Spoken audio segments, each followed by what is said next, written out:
सलाम सामीन। आज से कुछ 30-40 साल पहले पाकिस्तानी पंजाब के बहुत से घरानों में पंजाबी जबान को लेके एक अजीब सोच राइज थी। वो सोच ये थी कि हमारे बच्चे पंजाबी नहीं बोलेंगे बल्कि उर्दू जबान में बात करेंगे। ये सोच बज़ाहिर प्रोग्रेसिव थी, मगर इसके पीछे समाजी नफ्सियात की गहरी उलझनें ऑपरेट कर रही थी। बहुत से पंजाबी पेरेंट्स और ख़ास तौर से वो पेरेंट्स जो गांव से शहर शिफ्ट होते थे, वो अपने स्कूल गोइंग बच्चों को पाबंद करते थे कि वो पंजाबी ज़बान में बात नहीं करेंगे। हालांकि वो वालिदैन खुद आपस में पंजाबी बोलते थे, लेकिन अपने बच्चों के साथ वो उर्दू में बात करते थे। इस रवैये के पीछे जो वजूहात थीं, उसके बारे में तो हम बाद में डिस्कस करेंगे, लेकिन असल बात जो मैं करना चाह रही हूँ वो ये है कि पंजाबियों के इस पंजाबी मुखालिफ रवैये के बारे में सोशल मीडिया पर कुछ अरसे से एक अलग ही बयानिया चल रहा है, जिसमें उर्दू को एक फॉरेन लैंग्वेज के तौर पर दिखाया जा रहा है, जिसको एक साजिश के तहत पंजाब पर इम्पोज किया गया। जिनको लगता है ना कि ये उर्दू तो पाकिस्तान की है, कौन जाकर उर्दू पढ़ाता था, क्यों पढ़ाता था? वो ब्रिटिश था, वो गोरा था। ये बयानिया हमें बताता है कि उर्दू पाकिस्तान की जबान ही नहीं है, ये असल में यूपी की जबान थी, जिसे पंजाब में अंग्रेजों ने प्रमोट किया। और अंग्रेजों ने उर्दू को इसलिए प्रमोट किया क्योंकि वो पंजाब में सिखों और मुसलमानों को मजहब की बुनियाद पर डिवाइड करना चाहते थे, ताकि वो लोग अंग्रेजों के खिलाफ इकट्ठे ना हो जाएं। ਉਰਦੂ ਤੇ ਗੋਰੇ ਨੇ ਇੰਟਰੋਡਿਊਸ ਕੀਤੀ ਸੀ। ਉਹ ਉਹਨਾਂ ਨੂੰ ਡਰ ਇਹ ਸੀ ਕਿ ਜਿਹੜੀ ਵੰਡ ਪਾਉਣੀ ਹੈ ਅਸੀਂ ਪੰਜਾਬ ਦੀ, ਜੇ ਇਹ ਉਧਰ ਵਾਗੇ ਦੇ ਸਿੱਖ ਵੀ ਪੰਜਾਬੀ ਬੋਲਣ ਤੇ ਇਧਰ ਉਹ ਵੀ ਬੋਲਣ ਤੇ ਸਾਡਾ ਸਾਰਾ ਜਿਹੜਾ ਡਰਾਮਾ ਜੇ ਕਿਤੇ ਫੇਲ ਨਾ ਹੋ ਜਾਣ। ब्रिटिश ने पंजाब मुगलों से तो छीना नहीं, उन्होंने रंजीत सिंह से छीना, और उस वक्त इसको द कंट्री ऑफ पंजाब कहा जाता था। और आपने लैंग्वेज के अगेंस्ट काम किया, आपने उनकी एजुकेशन के अगेंस्ट काम किया, और मुसलमानों को तोड़ने के लिए। हाँ ना, बिल्कुल 100% अदिल भाई, जानबूझ के आपको अलग करने के लिए कि ये पंजाबी होने पे ना मिल जाएं। ये इनको पता हो कि तू सिख है और तू मुसलमान है और तुम दोनों हो ही अलग, ऐसा ना हो मिलकर अबे चल आपस में लड़ो मरो। इस मकसद के लिए पंजाबी मुसलमानों पर ये सोच इम्पोज की गई कि वो पंजाबी छोड़कर उर्दू बोलना शुरू कर दें, और पंजाबी मुसलमान इस झांसे में आ गए कि उन्हें खुद को सिखों से अलग दिखाना है। हसरत मोहानी का है कि अगर पंजाबियों ने, मुसलमान पंजाबियों ने अपनी बोली ना छोड़ी तो फिर इनमें और हिंदू और सिख पंजाबियों के अंदर कोई डिफरेंशिएशन नहीं होगी। ये उस वक्त ही एक काम चालू हो गया था कि मुसलमान पंजाबियों से इनकी माँ बोली छुड़वाई जाए। मजीद ये कि जब पाकिस्तान बन गया तो पाकिस्तानी एस्टेब्लिशमेंट ने उर्दू को तमाम पाकिस्तान पर मुसल्लत किया। पंजाब ने उर्दू की इम्पोजिशन को वेलकम किया, जबकि दूसरे सूबों ने उर्दू के खिलाफ मुजाहमत की। यही वजह है कि सिंध, KPK और बलूचिस्तान के स्कूलों में मकामी जबान पढ़ाई जाती है, जबकि पंजाब में आज भी पंजाबी नहीं पढ़ाई जा रही। सो पंजाबी होने के नाते अब हमारा ये फर्ज बनता है कि हम अपनी माँ बोली को प्रमोट करें और उर्दू के तसल्लुत को रिजेक्ट करें। आपने पंजाब के अंदर पंजाबी जुबान को अहमियत नहीं दी। आपने पंजाबियों को ये कहा कि आप छोड़ दें अपनी जुबान, वो तो सिखों की जुबान है, वो खत्म हो गया पंजाब, अब आप उर्दू बोलेंगे, ये हमारी जुबान है, हमारी नेशनल जुबान है। मगर देखिए ना, सिंधियों ने तो नहीं मानी ना बात आपकी, बलोचों ने तो नहीं मानी ना बात आपकी, पश्तून ने तो आपकी बात नहीं मानी ना। उन्होंने कहा हम उर्दू सीख जाएंगे, नो प्रॉब्लम, वो हमारी नेशनल लैंग्वेज है, मगर हम अपनी जुबान भी सिखाएंगे अपने लोगों को और पढ़ाएंगे अपने स्कूलों में। ये पंजाब ही था जिसने पंजाबी अपने स्कूलों में पढ़ानी बंद कर दी। उर्दू के बारे में ये तमाम बयानियां महज एक प्रोपेगेंडा है, जिसका ना हिस्ट्री से कोई ताल्लुक है ना हमारे समाज से, लेकिन फिर भी ये प्रोपेगेंडा तेजी से पॉपुलर हो रहा है, जिसकी वजह यह है कि अपनी खामियों और नाकामियों को फेस करने की बजाय अपनी गलती का इल्जाम किसी दूसरे के सर थोप देने में इंसान को बहुत सेटिस्फेक्शन महसूस होती है। आइए समझने की कोशिश करते हैं कि उर्दू का पंजाब से क्या ताल्लुक है, और जो पंजाबी वालिदैन अपने बच्चों को पंजाबी बोलने से रोकते हैं, उनके इस रवैये के पीछे की तल्ख हकीकतें क्या हैं। اردو یعنی ہندی زبان کی کہانی کا آغاز سال 1022 کے لاہور سے ہوتا ہے۔ لاہور پر اس وقت راجہ جے پال حکومت کر رہا تھا۔ جے پال کا محمود غزنوی کے ساتھ اگریمنٹ تھا، لیکن ایک جنگ کے دوران اس نے غزنوی کی مخالف فوج کو سپورٹ کیا۔ سزا کے طور پر محمود غزنوی نے لاہور پر چڑھائی کر دی۔ غزنوی فوج شہر میں داخل ہوئی اور لاہوریوں کا قتل عام شروع کر دیا۔ چند روز میں لاہور شہر کھنڈر بن گیا۔ قتل عام کے بعد غزنوی تو واپس چلا گیا، لیکن لاہور شہر کئی سال تک ویران رہا۔ کچھ عرصے بعد محمود غزنوی نے پنجاب کو اپنی سلطنت کا حصہ بنا لیا اور اپنے فیورٹ وزیر ایاز کو لاہور کا گورنر بنا کر بھیجا۔ ایاز نے لاہور کو اس گرم جوشی سے بچایا کہ چند سال میں یہ ویرانہ ایک کلچرل سینٹر بن گیا اور علی حجویری جیسے عالم فاضل لوگ یہاں آ کر آباد ہوئے۔ غزنوی امپائر کی انڈین ٹیریٹری کو مختلف ضلعوں میں تقسیم کیا گیا، مثلا جالندھر، جہلم، ملتان اور سندھ وغیرہ۔ ہر علاقے میں غزنوی فوج کے ہزاروں لوگ آباد ہوئے۔ اس فوج میں ترک، افغان، خلجی اور ہندی لوگ شامل تھے، جن کی تعداد کا اندازہ اس بات سے ہو سکتا ہے کہ صرف آرمی چیف کی ڈائریکٹ فوج 40,000 تھی، جبکہ اس کے ماتحتوں کی فوجیں اس کے علاوہ تھیں۔ محمود غزنوی کے وقت سے ہی مسلمانوں کی ایک بڑی تعداد پنجاب میں آباد ہو گئی تھی۔ یہ مسلمان پرشین زبان بولتے تھے۔ اگلے 170 سال تک غزنوی خاندان نے پنجاب اور سندھ پر حکومت کی۔ اس عرصے کے دوران بہت سے مسلمان صوفی یہاں کے مختلف شہروں میں آباد ہو گئے اور اس علاقے میں بہت زیادہ کنورژنز ہوئیں۔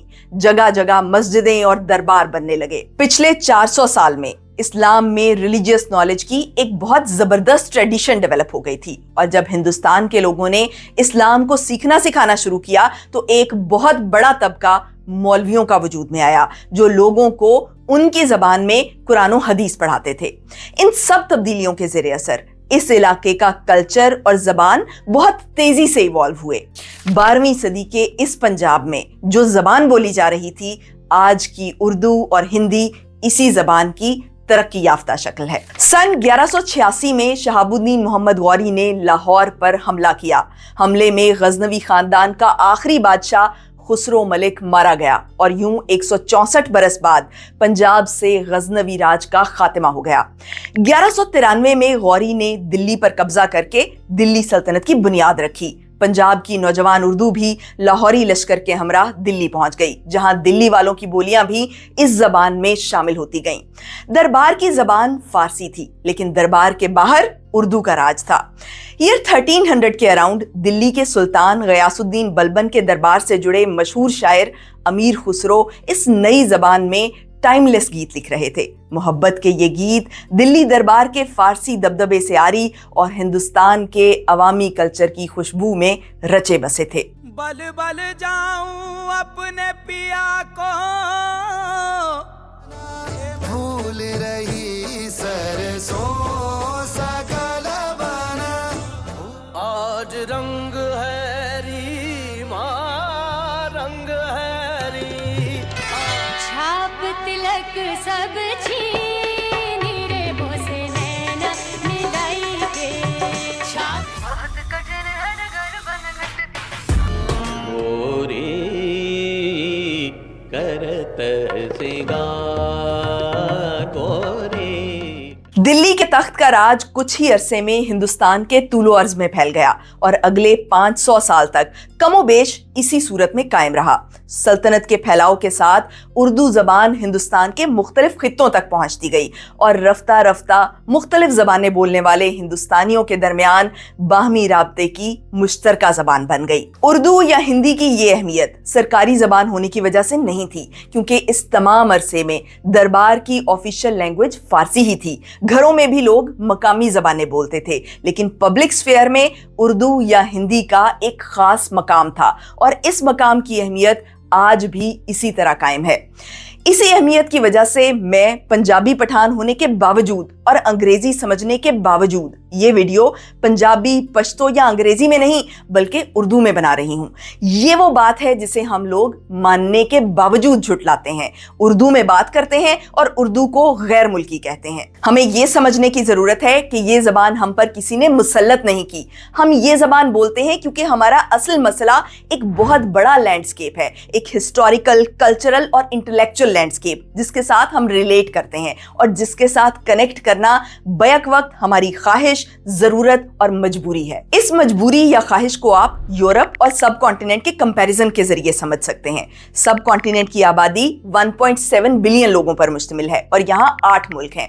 यूरोप की आबादी हमारी पॉपुलेशन का हाफ भी नहीं, लेकिन वहां 50 के करीब मुल्क हैं।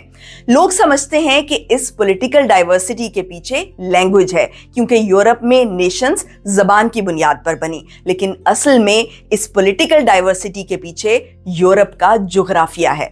यूरोप में हिंदुस्तान जैसे वसी और हमवार मैदान नहीं थे कि जिन पर घोड़े दौड़ाकर चंद हजार की फौज चंद महीनों में अपनी हुकूमत कायम कर लेती। ना ही वहां सिंध और गंगा जैसे जरखेज रिवर डेल्टा थे जो बड़ी आबादियों को खुराक फराहम करके मरकजी सल्तनत को मजबूत बनाते।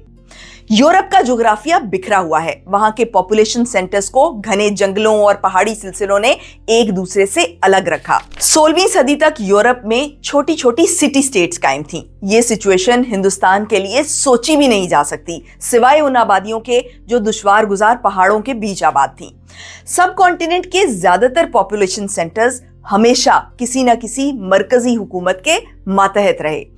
फिर आप ये देखें कि यूरोप की चौड़ाई बहुत कम है और इस चौड़ाई के 3 तरफ समंदर है और वहां की कोस्ट लाइन हिंदुस्तान की तरह स्मूथ नहीं बल्कि इसमें डेंट ही डेंट हैं। इस वजह से यूरोप की ज्यादातर नेशंस समंदर तक डायरेक्ट एक्सेस रखती हैं और बहुत कम मुल्क यूरोप में लैंड लॉक्ड हैं। समंदर तक रसाई की वजह से यूरोप में छोटी छोटी नेशंस भी आजादाना ट्रेड कर सकती थी। दूसरी तरफ सब कॉन्टिनेंट की ज्यादातर स्टेट्स लैंड लॉक्ड हैं। पंजाब, केपीके और अफगानिस्तान की बहरी तिजारत हमेशा सिंध और बलूचिस्तान पर डिपेंडेंट रही। सेम यही सिचुएशन इंडिया की है। अगर आज अफगानिस्तान और नेपाल में उर्दू, हिंदी समझी जाती है तो इसकी वजह इंटरडिपेंडेंस है। जुग्राफिये और तारीख के बंधन की वजह से यहाँ के मुख्तलिफ कल्चर्स एक दूसरे से जुड़े रहे। इसे तारीख का सबक कहें या जुग्राफिये का जबर, अमली हकीकत यह है कि हम एक दूसरे को इग्नोर नहीं कर सकते। हम दोस्ती कर सकते हैं या दुश्मनी कर सकते हैं, लेकिन अजनबी नहीं बन सकते। ये मुश्तरका ज़बान जिसे आज कुछ लोग मुसल्लत शुदा कहते हैं, सब कॉन्टिनेंट के नागुज़ीर हालात की पैदावार है। उर्दू न दरबार की ज़बान है न अक्सरियत की मादरी ज़बान। उर्दू अवाम से अवाम के बीच वसीतर राबिते की जबान है। यही वजह थी कि जब अंग्रेज हिंदुस्तान आए तो उन्होंने सैकड़ों मकामी जबानों के दरमियान इसी एक जबान को बर्रे सगीर की मुश्तरका जबान के तौर पर शनाख्त किया और इसे हिंदुस्तानी का नाम दिया। बाहर तौर पंजाबियों के लिए सबसे पहली बात समझने की ये है कि पंजाब में उर्दू किसी अजनबी सरजमीन से नहीं आई, ना ये किसी सरकारी फरमान की पैदावार है। उर्दू का सांचा गजनवी दौर के पंजाब में तैयार हुआ। पंजाबी मुसलमान इस जबान को तुर्क और अफगान वॉरियर्स के साथ दिल्ली ले गए, जहां इस जबान में दिल्ली के गिरदो नवाह की बोलियों के असरात शामिल हुए। दिल्ली सल्तनत और मुगल दरबार के फैलाव के साथ ये जबान ऑलमोस्ट सारे हिंदुस्तान की कम्युनिकेशन और बिजनेस लैंग्वेज बन गई। उर्दू का जन्म पंजाब में हुआ। इस मौजू पर हाफिज शेरानी साहब की किताब पंजाब में उर्दू को रेफरेंस वर्क की हैसियत हासिल है। अपने थीसिस को शेरानी साहब ने बहुत से दलाइल के जरिए साबित किया है। उर्दू और पंजाबी में बड़ी मुशाबिहत है। दोनों जबानों का सिंटेक्स बहुत मिलता जुलता है। दोनों जबानों में वर्ब्स, वाहिद जमा और मुजक्कर मुअन्नस बनाने का तरीका एक जैसा है। पंजाबी और उर्दू में 60% अल्फाज मुश्तरक हैं। इजाफत के हरूफ यानी का, के, की आज सिर्फ उर्दू में मौजूद हैं, लेकिन किसी जमाने में ये हर्फ पंजाबी में भी इस्तेमाल होते थे, क्योंकि पंजाब के पुराने देहातों और कस्बों के नाम में کا کے کی آج بھی شامل ہیں۔ شیرانی صاحب کے تمام دلائل کی تفصیل کا یہاں موقع نہیں، لیکن اگر پنجاب کے رہنے والے پرانی اردو زبان کو پڑھیں تو انہیں آسانی سے اندازہ ہو جاتا ہے کہ یہ زبان پنجابی سے ہی نکلی ہے، کیونکہ پرانی اردو زبان پنجابی اور اردو کے بیچ کی زبان تھی۔ اس طرح کی زبان کے لیے ہم گلابی اردو کا لفظ استعمال کرتے ہیں۔ گلابی اردو اس زبان کو کہتے ہیں جس کا لہجہ اردو والا ہوتا ہے لیکن لفظ پنجابی کے ہوتے ہیں۔ مثال کے طور پر اردو کے سب سے پہلے غزل گو شاعر ولی دکنی کے چند اشعار ملاحظہ کیجئے۔ تیری باتاں کے سننے کا ہمیشہ شوق ہے دل میں، اگر یکدم تو مجھ سے ہم سخن ہووے تو کیا ہووے۔ یو تل تجھ مکھ کے کعبے میں مجھے اسود ہجر دستا، زنخدہ میں تیرے مجھ چاہ زمزم کا اثر دستا۔ پنجاب کے رہنے والے ان شعروں میں گلابی اردو کے لہجے کو بآسانی محسوس کر سکتے ہیں کہ جیسے ایک ٹھیٹھ پنجابی شخص اردو بولنے کی کوشش کر رہا ہو۔ میں آپ کو بتاتا ہوں، ساری گلیں دستا ہوں۔ پنجابی اور اردو کے اس گہرے اور فطری تعلق کی ایک واضح مثال ہمیں بالی ووڈ کی ہندی فلموں میں بھی نظر آتی ہے۔ آپ نے غور کیا ہوگا کہ بالی ووڈ میں ہندی کے ساتھ ساتھ پنجابی زبان بھی فریکوینٹلی استعمال ہوتی ہے۔ پنجابی گانے تو تقریباً ہر دوسری ہندی فلم میں شامل ہوتے ہیں۔ اس کے برعکس سب کانٹیننٹ کی دوسری مقامی زبانیں جیسے بنگالی، آسامی، گجراتی، تمل، سندھی، پشتو، حتیٰ کہ خود ممبئی کی علاقائی زبان مراٹھی بھی ہندی فلموں میں اس طرح جگہ نہیں بنا سکیں۔ اس فرق کی بنیادی وجہ یہ ہے کہ پنجابی زبان اپنی وکیبلری، سنٹیکس اور ساؤنڈ کے اعتبار سے ہندی اردو کے بے حد قریب ہے۔ چنانچہ جو شخص ہندی یا اردو سمجھ لیتا ہے وہ بڑی حد تک پنجابی بھی سمجھ لیتا ہے، چاہے پنجابی اس کی مادری زبان نہ بھی ہو۔ بالی ووڈ میں پنجابی کا یہ رواج کسی کلچرل پریفرنس کا نتیجہ نہیں بلکہ ایک لسانی حقیقت کا اظہار ہے۔ وہ حقیقت یہ ہے کہ پنجابی، ہندی اور اردو ایک ہی لسانی دھارے کی مختلف صورتیں ہیں۔ یہی وجہ ہے کہ پنجابی الفاظ اور لہجہ ہندی فلموں میں اجنبی محسوس نہیں ہوتے اور پبلک انہیں آسانی سے قبول کر لیتی ہیں۔ پنجابی اور اردو کے اس قریبی رشتے کو سمجھنے کے بعد ہم ان سوالوں کے جواب سمجھنے کی کوشش کرتے ہیں جو آج کل پنجابی قوم پرست حلقوں کی جانب سے بار بار دہرائے جاتے ہیں اور جن کا جواب وہ اردو کی مخالفت کے ذریعے اور اردو کو فورن لینگویج ثابت کر کے دیتے ہیں، حالانکہ ان سوالوں کے اصل جواب بالکل مختلف ہیں۔ پہلا سوال یہ ہے کہ جب انگریزوں نے سکھ امپائر پر قبضہ کیا تو کیا واقعی انہوں نے کوئی سازش تیار کی کہ پنجابی کو پیچھے دھکیل کر اردو کو پروموٹ کیا جائے اور اس طریقے سے پنجابی مسلمانوں اور سکھوں کے درمیان پھوٹ ڈالی جا سکے؟ اس سوال کا جواب یہ ہے کہ یہ دعویٰ بالکل بے بنیاد ہے۔ اس بات کا کوئی ثبوت نہیں کہ انگریزوں نے پنجاب میں اردو کو اس نیت سے پروموٹ کیا ہو تاکہ سکھوں اور مسلمانوں کے درمیان زبان کی درار ڈالی جا سکے۔ دراصل اس خیال کی جڑ میں ایک غلط فہمی ہے۔ وہ غلط فہمی یہ ہے کہ لوگ سکھ امپائر کو پنجابی زبان سے جوڑتے ہیں، لیکن لوگوں کے تصورات تاریخی حقائق نہیں بن سکتے۔ سچ یہ ہے کہ سکھ امپائر کی سرکاری زبان پنجابی نہیں فارسی تھی۔ خالصہ دربار کے دفتروں کے قلم فارسی زبان میں چلتے تھے۔ سکھ امپائر کے سینکڑوں ڈاکیومنٹس لاہور میوزیم کی الماریوں میں محفوظ ہیں۔ ایک سادہ سی گوگل سرچ کر کے آپ خود اس بات کو کنفرم کر سکتے ہیں کہ سکھ امپائر کی زبان فارسی تھی۔ فارسی زبان بھی سکھوں نے خود سے رائج نہیں کی تھی بلکہ یہ مغل حکومت کی کنٹینیوٹی تھی جسے سکھ امپائر نے تبدیل نہیں کیا۔ اور اگر تعلیمی زبان کی بات کریں تو سکھ امپائر کے زمانے میں سرکاری اسکولوں کا کوئی نظام موجود ہی نہیں تھا۔ تعلیم سماج کی روایتوں کے سہارے زندہ تھی جس کا محور مذہب تھا۔ مسجدوں کے ساتھ مدرسے تھے اور گردواروں کے ساتھ پاٹھ شالائیں جہاں فارسی، اردو اور سنت بھاشا کا راج تھا۔ عوامی زبان پنجابی تھی مگر وہ ریاستی یا تعلیمی زبان کبھی نہیں رہی، نہ سکھ امپائر سے پہلے نہ سکھ امپائر کے بعد۔ 1849 میں سکھ امپائر ختم ہوئی اور پنجاب انگریزوں کے قبضے میں آیا۔ انگریزوں نے حکومت اور اعلیٰ سرکاری عہدوں کے لیول پر انگریزی نافذ کی جبکہ عدالتی اور انتظامی زبان کے طور پر فارسی کی جگہ اردو کو رائج کرنا شروع کیا۔ اردو کا یہ انتخاب کسی خفیہ منصوبے کا نتیجہ نہیں تھا بلکہ ایک نیچرل اور پریکٹیکل ڈیسیژن تھا۔ پنجاب کے پڑھے لکھے طبقات خواہ وہ مسلمان ہوں، ہندو ہوں یا سکھ، فارسی بیک گراؤنڈ کی وجہ سے پہلے ہی اردو پڑھنے اور لکھنے کی صلاحیت رکھتے تھے۔ اس لیے عوامی سطح پر تعلیم اور عدالتی امور کے لیے اردو ایک مانوس اور قابل فہم زبان تھی۔ یہی تعلیمی اور انتظامی پالیسی تمام ناردرن انڈیا میں اپنائی گئی۔ हायर ब्यूरोक्रेसी की जबान अंग्रेजी थी, जबकि पब्लिक सर्विस और अदालती निजाम में उर्दू या हिंदी को राबिते की जबान बनाया गया। उर्दू फारसी स्क्रिप्ट में और हिंदी देवनागरी स्क्रिप्ट में। पंजाब में उर्दू ने पंजाबी को नहीं बल्कि फारसी को रिप्लेस किया था। उर्दू के इंतखाब के पीछे अंग्रेजों की साजिश ढूंढना तब दुरुस्त होता जब अहले पंजाब ने पंजाबी जबान को खुद इंतजामी या तालीमी सतह पर राइज किया होता, लेकिन ऐसा कभी नहीं हुआ। और पंजाबी मुसलमानों और सिखों में पार्टीशन के दौरान जो फूट पड़ी थी वो दर हकीकत एक वक्ती सियासी हिजान था जिसका अंग्रेजों की उर्दू पॉलिसी से कोई ताल्लुक नहीं था। दूसरा सवाल ये कि पंजाब के स्कूलों में पंजाबी जबान क्यों नहीं पढ़ाई जाती जबकि बाकी सूबों में वहां की मकामी जबान को स्कूलों में पढ़ाया जाता है। इस सवाल का जवाब समझने के लिए उर्दू और पंजाबी के करीबी ताल्लुक को समझना जरूरी है। पाकिस्तान में पंजाब के अलावा बाकी सूबों में उर्दू के साथ साथ वहां की मकामी जबान भी पढ़ाई जाती है क्योंकि वहां की लोकल जबानें उर्दू से कंपैरेटिवली डिफरेंट है। इसके बरक्स पंजाबी और उर्दू जबान में इतनी सिमिलैरिटी है कि जो शख्स उर्दू पढ़ना और लिखना सीख लेता है वो शाहमुखी स्क्रिप्ट में पंजाबी भी पढ़ और लिख सकता है। इसीलिए हमारे स्कूलों में पंजाबी जबान की रीडिंग और राइटिंग अलग से सिखाने की अमली जरूरत पेश नहीं आती। स्कूल एजुकेशन में लोकल जबान पढ़ाने का बुनियादी मकसद रीडिंग और राइटिंग सिखाना होता है, जो कि शाहमुखी पंजाबी के केस में उर्दू एजुकेशन के जरिए ही पूरा हो जाता है। और जहां तक लिटरेचर का ताल्लुक है तो जिस तरह उर्दू और इंग्लिश लिटरेचर को हायर क्लासेस में ऑप्शनल सब्जेक्ट के तौर पर पढ़ाया जाता है, इसी तरह पंजाबी लिटरेचर भी कॉलेज और यूनिवर्सिटी की सतह पर ऑप्शनल सब्जेक्ट के तौर पर मौजूद है।